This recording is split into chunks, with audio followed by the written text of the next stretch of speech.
Horror Stories by Forest Secrets.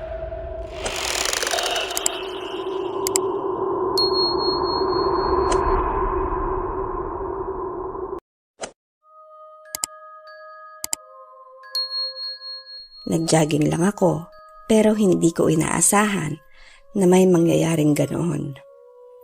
Ako nga pala si Lara, 25 years old at isa akong assistant sa isang BPO company dito sa General Trias, Cavite. Dahil sa night shift ko, ang oras ko lang para mag-jogging ay tuwing 3:30 ng madaling araw. Tahimik, malamig ang simoy ng hangin at halos wala kang makikitang tao sa kalsada. Pero kahit ganon ay ligtas naman. May street lights pa rin sa bawat sulok. Gaya ng nakagawian ay dumaan muna ako sa 7-Eleven para bumili ng tubig bago tumakbo. Paglabas ko ay may napansin akong lalaki na nakasandal sa poste. May earphones at nakaraning outfit din. Ang aga mong mag-jogging nga, ang sabi niya at ngumiti rin ako. Oo, night shift kasi ako. Ikaw? Tanong ko din sa kanya. Ganon din ang sagot niya. Mas okay kasing tumakbo kapag walang tao. Nagpakilala siya sa akin sa pangalang Marco. At ganun din naman ako. Habang nagjo-jogging kami papunta sa jogging route, ay nagkukwentuhan lang kami kung anong trabaho namin, kung gaano kami kadalas mag-exercise at kung gaano katahimik sa gentry kapag ganong oras na. Masayahin si Marco at medyo may 30 sa mga banat niya. Ang sabi pa niya, buti na lang daw ay maaga siyang lumabas at kung hindi, ay hindi sana niya ako makikilala. Natawa na lang ako sa sinabi niya. Nakakagaan ng pakiramdam yung kwentuhan namin. Pero nang tumakbo na kami, ay may napansin akong kakaiba. Habang tumatakbo kasi kami sa dulo ng kalsada, ay unti-unti nang nababawasan ang ilaw ng street lights. Sa una ay okay lang. May mga madidilim lang na spot. Pero habang lumalayo kami, ay parang sunod-sunod na namamatay ang mga ilaw. Tapos nang bigla akong lumingon kay Marco, napansin kong may isang maliit na hiwa sa braso niya. Tinanong ko siya kung ayos lang ba siya. Ang sabi niya ay matagal na daw yon. Nginitian na lang niya ako. Tuloy pa rin kami, pero nang naglalakad na kami papunta sa mas madilim na parte, ay napansin ko ulit na may gasgas na rin siya sa binti niya. Medyo kinabahan na ako ng mga sandaling yon. Tinanong ko uli siya kung ayos lang ba siya. Ang sabi ko ay parang nadadagdagan na ang sugat niya. Ngumiti lang uli siya. Pero sa pagkakataong ito, iba na ang ngiti niya. Paglingon kong muli sa kanya, napansin kong duguan na ang kamay niya. Tapos yung t-shirt niya ay may parang mga hiwa. Parang may tumusok sa dibdib. At nang matapat na kami sa posteng may ilaw, doon ko nakita ang mukha niya. Maputla at halos kulay abo na. May mga saksak sa leeg at dibdib. At yung mata niya ay puro itim lang. Parang nabubulok na katawan na pilit bumalik sa buhay. Tumakbo na ako ng sobrang bilis at bumalik sa 7-Eleven. Naririnig ko pa rin ang yabag niya sa likuran ko. Pero parang hindi lumalapat sa semento. Paglingon ko ay wala na siya. Subalit pakiramdam ko, yung malamig na hangin ay dumadampi sa batok ko. Pagkarating ko sa bahay ay hingal na hingal ako.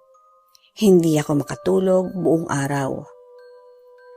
Kinabukasan nga ay hindi ako mapakali, kaya nag-search ako sa internet.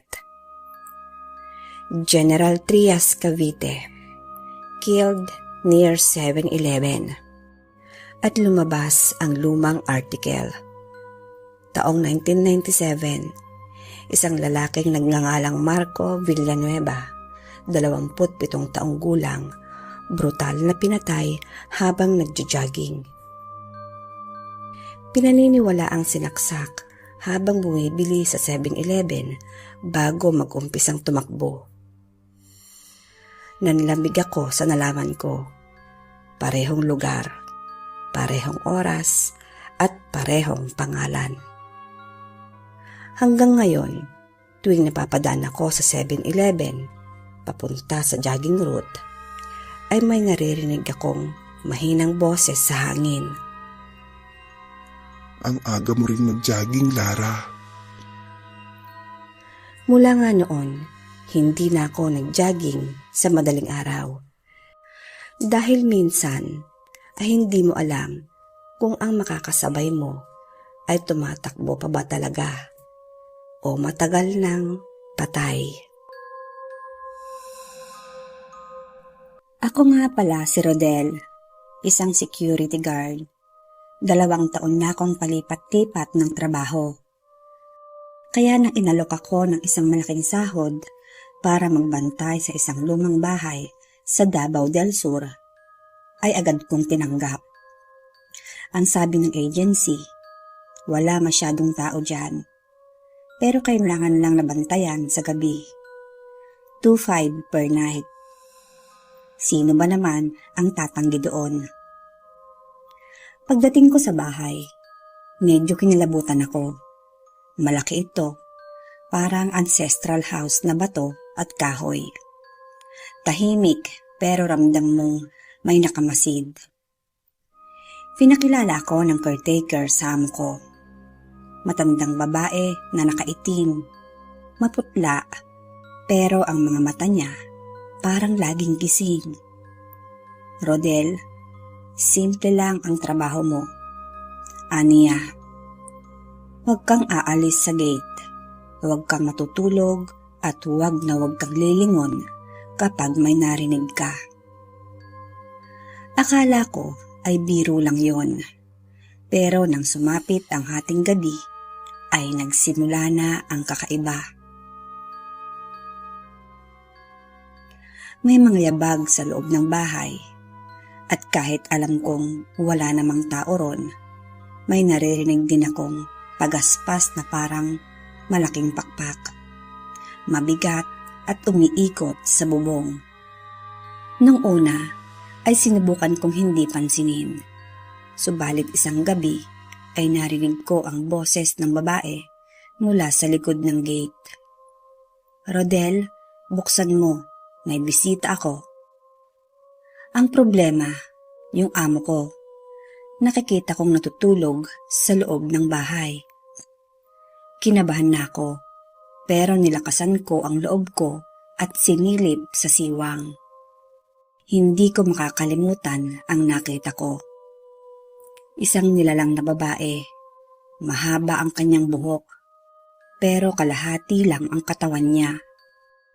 Lumilipad at sa kamay nito ay may dugo. Mula nga noon ay nalaman kong hindi tao ang binabantayan ko. Ang amo ko pala ay isang aswang at ako ang tagapagbantay niya laban sa ibang nilalang. Kapalit nga ng malaking sahod, kailangan kong manahimik, huwag mangialam at huwag din matakot. Pagkatapos nga ng 6 na buwan, ay umalis na ako doon. Hindi ko kinaya. Ngayon, kahit mataas pa ang offer sa trabaho, mas pinili kong bantayan ang ordinaryong warehouse kaysa ang bahay ng mga ibang nilalang. Ang San Juanico Bridge ay isang tulay na matatagpuan sa pagitan ng Samar at Leyte, na bahagi ng Pan-Philippine Highway. Tinatawag itong Bridge of Love at kilala bilang pinakamahabang tulay sa Pilipinas na may haba na 2,164 na metro at taas na 192 na metro. Sinasabing ito ay matibay at nilagpasan na ang maraming bagyo at naging simbolo ng lakas at tibay. Ngunit sa likod ng kanyang tagumpay ay may kwento ng kababalaghan at kilabot sa kanyang pinagmulan. Ayon sa mga lokal, ang pundasyon ng San Juanico Bridge ay sinasabing naglalaman ng dugo ng mga bata, partikular ng mga batang kalye o street children. Ang isang ritual na tinatawag na padugo o blood offering. Ang padugo ay isang sinaunang tradisyon sa Pilipinas na nagsimula pa noong panahon ng mga pagano, kung saan inaalay ang dugo upang makuha ang biyaya ng mga anito at upang magbigay ng lakas sa mga gusali o infrastruktura. Noong panahon ng Marcos administrasyon, si Imelda Marcos ang namahala sa pagpapatayo ng tulay. Ayon sa mga kwento, bago magsimula ang proyekto, lumapit siya sa isang manghuhula upang magpakonsulta. Ang manghuhula ay sinasabing hindi matatapos ang konstruksyon ng tulay kung walang iaalay na dugo ng mga bata. Kaya ang utos ni Imelda ay ipakuha ang mga street children mula sa Samar at Leyte. Sinasabing ang dugo ng mga batang ito ay hinalo sa pundasyon ng tulay at ang kanilang mga katawan ay itinapon sa ilog na dumadaan sa San Juanico Bridge. Ayon pa sa kwento, may isang diwata o sirena na nakatira sa ilog ng San Juanico Bridge. Nasaksihan daw ng diwata ang ginagawang ritual at nalungkot siya sa nakita. Dahil dito, isinumpa daw niya si Imelda Marcos at sinabing hindi na siya magiging maligaya. Kaya't nagsusuot siya ng mahahabang mga damit upang itago ang kaliskis na tumutubo sa kanyang mga binti. Naging malakas din ang paniniwala ng mga tao na ang katawan ng mga batang kinidnap ay ihahalo sa semento ng tulay upang maging matibay ito. Ang misteryo ng San Juanico Bridge ay lalong lumakas nang dumami ang mga kaso ng mga nawawalang bata sa Leyte at Samar sa mga taon ng konstruksyon ng tulay. Nang matapos ito, katakatakang bumaba ang bilang ng mga nawawalang bata, kung kaya't maraming lokal ang naniniwala na may katotohanan sa kwento ng mga batang alay. Subalit ayon sa spot.ph, isang artikulo sa internet, ang mga kwentong ito ay isang alamat lamang na nais magbigay ng takot sa mga bata na magtambay sa gabi o kaya'y isang paraan upang ipakita ang galit sa Marcos administration. Wala naman daw sapat na ebidensya upang patunayan na ang mga kwento ay totoo.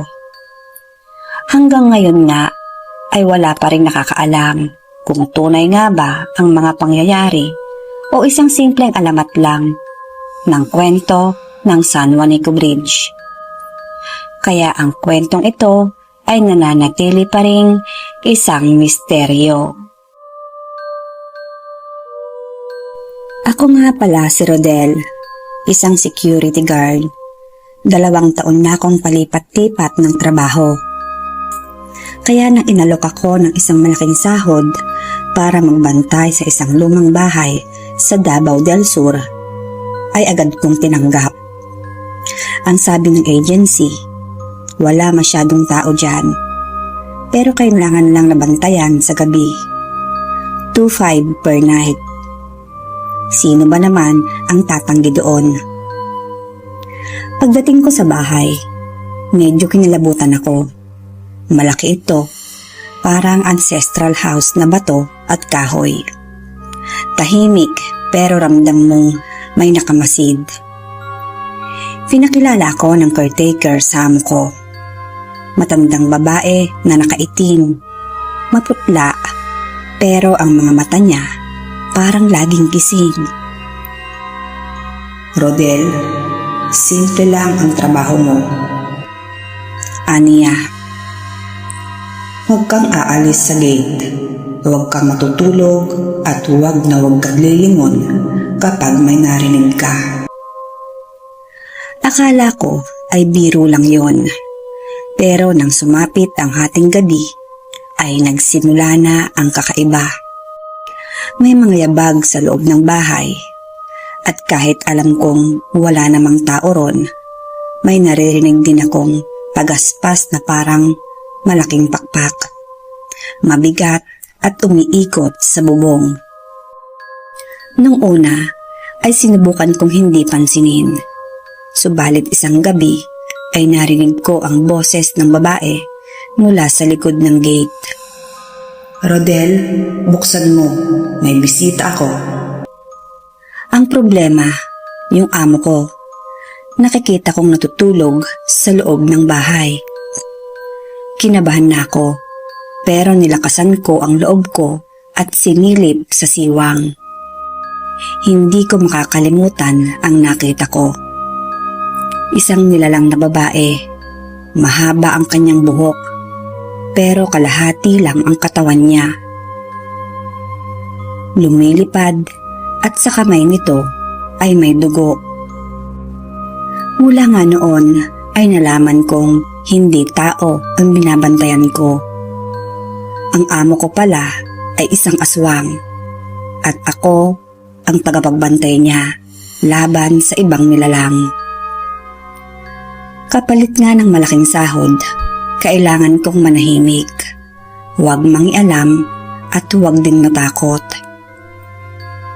Pagkatapos nga ng 6 na buwan, ay umalis na ako doon. Hindi ko kinaya. Ngayon, kahit mataas pa ang offer sa trabaho, mas pinili kong bantayan ang ordinaryong warehouse kaysa ang bahay ng mga ibang nilalang.